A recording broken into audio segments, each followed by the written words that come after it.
Bililleen Anam Sigmoo gandam Oonjaa jedhamtu keessatti akka dhalatteedha. Kanan manguddoo abbaa Faajjii abbaa Saambii jedhamanirraa hubachuudhaaf dandeenye. Manguddoon kun umuriin fagaatanii kan isaan jiran.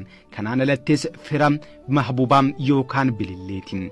Odeeffannoo isheetiin wal qabatus dhufaatii qomoo Bililleerraa jalqabuunan gaafadhe. Dhufaatiin qomoo Bilillees yoo ibsan namoonni sadi Golbee Bachuu, Gosoo Gijjoo, Geeffoo Raachoo jedhamanii tarreeffaman gara Bachoo ka'anii dhufan jedhu.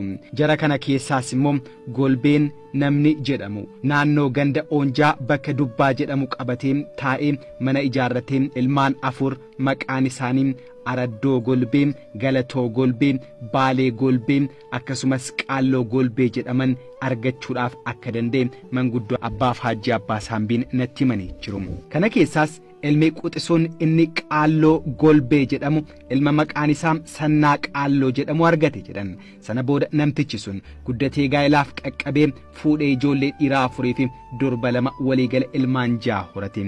Buubaam Sannaa, Guutamaa Sannaa, Aashim Sannaa, Ifaa Sannaa, Bilillee Sannaa, Itaatuu Sannaan immoo ijoolleewwan isaaniiti. Umriin koo gaafa xaaliyaan immoo dhaladhee waggaa tokkooti. Waggaa 5 moo'ee deeme egaa nama waggaa 6 ta'a amma mootummaa taatii walitti. Waa'ee kaa hundeen keenya ka'ee sila Golbee Bachootii fi Gosoo Gijjoo, Geeffoo Raachoo, Gootoo Gudoo arfan kana abbachuun irraa ka'ee dhufe. Sanyiidhaa kun? Jarrammaa darii dhufnee innuma amma jirru kana geenyu Golbee achi qabate. Achirra gaa safarree achuma kaakayyuun keenya addas achuma hin jiran. Dhufee Golbee kun egaa ilmaan nama afur godhate ammas Araddoo Golbee, Galag Golbee abaabayyuu kooti. Baalii Golbee, Qaalloo Golbee godhate. Ilmaan Qaalloo kana akaakayyuu Qaallootiin Mahbubaa Saannaa Qaalloo jedhaman immoo nama guddaadha. Nama biyya bulchuu biyyaa isa biratti kan dubbatudha akka Oromooti. Kunotoo kanaan jiru guyyaa tokko raajiin tokko ta'e loltoonni yookaan namoonni achii fi asiin isaanii hin beekamne waraana hedduun dhufanii naannoo mana obbo Sannaa Iyyaafataa qaqqaban naan jedhan. Obbo Sannaanis waraana kana akka kabajaatti ilaalee lafti gara dhiyaatti waan deemaa jiruuf akka taa'anii fi bulan gaafate. Namoota naannoo fi firoota isaa immoo dhangaa yookaan affeerraan nyaataa yookaan irbaatni akka qophaa'u namoota naannoo isaa ajajuun keessummoota kanaan boqodhaa jedhee nama ajajaa waraanaa kanaa nama maqaan isaa Damissee jedhamuttis himee teessise. Nyaanni qophaa'e ummataan dhiyaate akka nyaatamu taasifamuu jalqabe. Gidduutti dubbiin tokko immoo dhalate. Kunis ijoolleen durbaa lamaan obbo Sannaa, Bilillee fi Itaatuun gara waaree boodaa bishaan waraabuu laga deemanii hanga ammaatti akka hin galle odeeffannoon isaan dhaqqabe.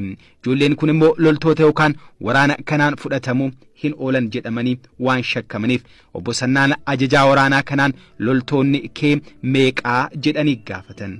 Kan ta'e hundaayyuu itti hime. Damisseenis gaaffiin deebisee maaliif jedhee dalga barbaade. Yeroo kana haalli namichaa waan itti hin tolleef ijoolleen koo loltoota warra kanaatiin fudhatamuu hin oolan jaratu dabarse jedhee ummataa fi firootatti dubbiin rakkisaa ta'uu fi waraana yookaan lolaaf akka of qopheessan halkanuma sana waliin ga'e. Kana booda lafti dhiyee halkan keessaa naannoo sa'aatii 8tti wanni hin yaadamne ta'e. Namni nama bulchuu danda'u achi jennaan dhufe laawwata dira guure. Ishi jedhanii masgida gartiitanii ijoolleen wagdira jirti isaan biddeena bulchi kan ajaju biyyaan baate biddeena fidaa. Saanna abbaa mucatti.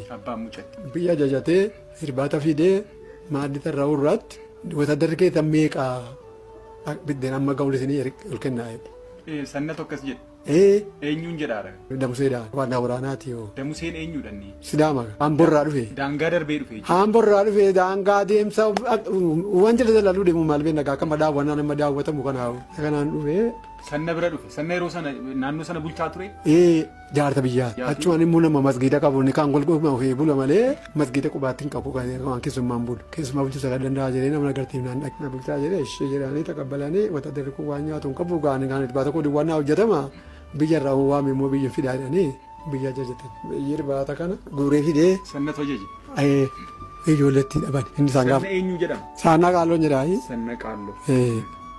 Haala kana maal godhugaa gaafataniiru inni wata diraa muudii dheeraa ijoollee jedhaan ammoo biyya deemaati waan surree hidhatee jiru dhiira waan jedhamu waraana keessan qabaatee atitti na dhiyaadhaa jedha ijoollee kooddee keetti afiddu malee hin baaftu.